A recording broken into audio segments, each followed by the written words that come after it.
Immanuel Kant was one of the most influential German philosophers in modern Western philosophy. His most famous work was in the area of ethics and metaphysics. Kant was born in 1724 into a household that emphasized religious devotion and a literal interpretation of the Bible. From an early age, Kant showed a great aptitude for learning.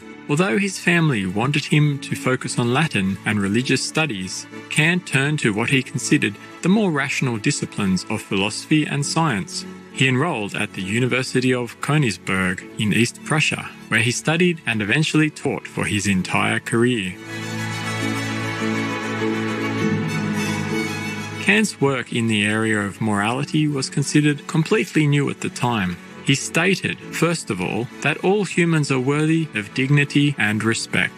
His philosophy also said that motivation, not outcome, is the most important determinant of goodness.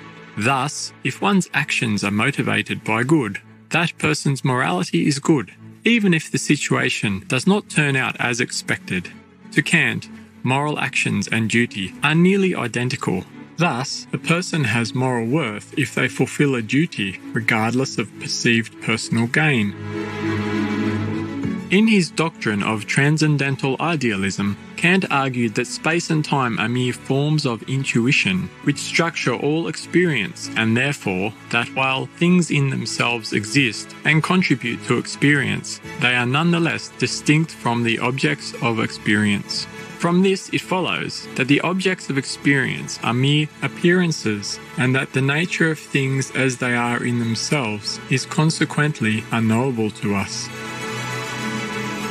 We are now going to present a selection from one of the greatest works in the history of philosophy, Critique of Pure Reason.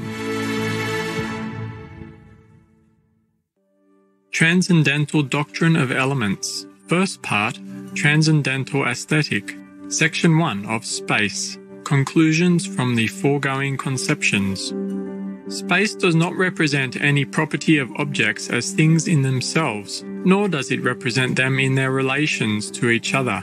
In other words, space does not represent to us any determination of objects such as attaches to the objects themselves, and would remain even though all subjective conditions of the intuition were abstracted. For neither absolute nor relative determinations of objects can be intuited prior to the existence of the things to which they belong, and therefore not a priori, in principle. Space is nothing else than the form of all phenomena of the external sense, that is, the subjective condition of the sensibility, under which alone external intuition is possible. Now, because the receptivity or capacity of the subject to be affected by objects necessarily antecedes all intuitions of these objects, it is easily understood how the form of all phenomena can be given in the mind previous to all actual perceptions, therefore a priori, and how it, as a pure intuition in which all objects must be determined, can contain principles of the relations of these objects prior to all experience. It is therefore from the human point of view only that we can speak of space, extended objects, etc. If we depart from this subjective condition, under which alone we can obtain external intuition, or, in other words, by means of which we are affected by objects, the representation of space has no meaning whatsoever. This predicate is only applicable to things insofar as they appear to us, that is, are objects of sensibility. The constant form of this receptivity, which we call sensibility, is a necessary condition of all relations in which objects can be intuited as existing without us, and when abstraction of these objects is made, is a pure intuition, to which we give the name of space. It is clear that we cannot make these special conditions of sensibility into conditions of the possibility of things, but only of the possibility of their existence as far as they are phenomena. And so we may correctly say that space contains all which can appear to us externally, but not all things considered as things in themselves, be they intuited or not, or by whatsoever subject one will.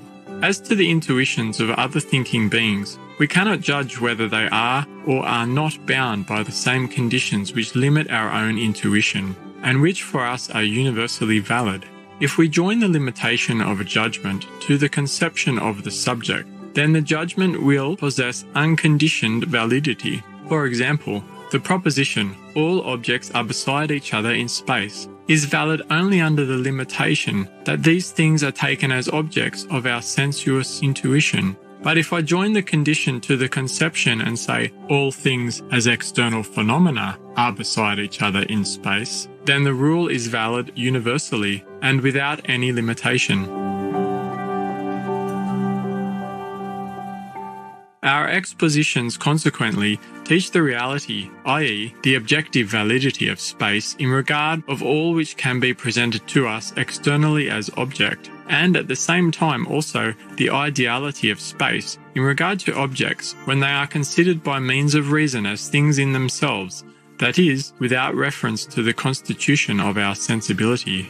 We maintain therefore the empirical reality of space in regard to all possible external experience, although we must admit its transcendental ideality. In other words, that it is nothing, so soon as we withdraw the condition upon which the possibility of all experience depends, and look upon space as something that belongs to things in themselves.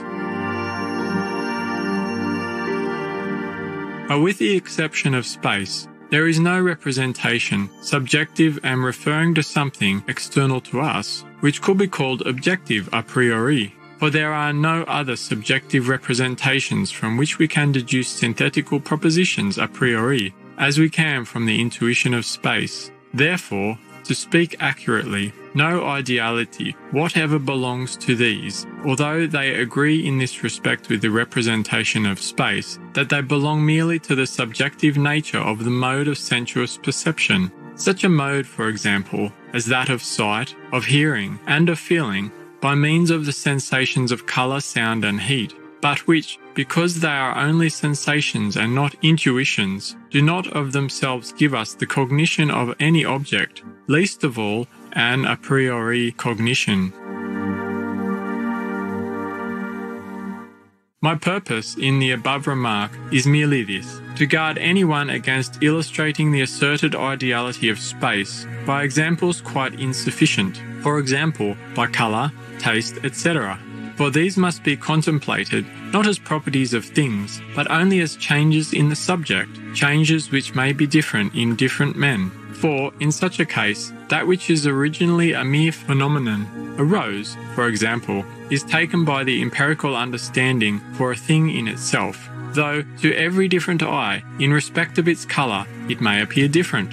On the contrary, the transcendental conception of phenomena in space is a critical admonition that, in general, nothing which is intuited in space is a thing in itself, and that space is not a form which belongs as a property to things, but that objects are quite unknown to us in themselves, and what we call outward objects are nothing else but mere representations of our sensibility, whose form is space, but whose real correlate, the thing in itself, is not known by means of these representations, nor ever can be, but respecting which, in experience, no inquiry is ever made. Delightful viewers, it's been a pleasure to have you with us today on Words of Wisdom.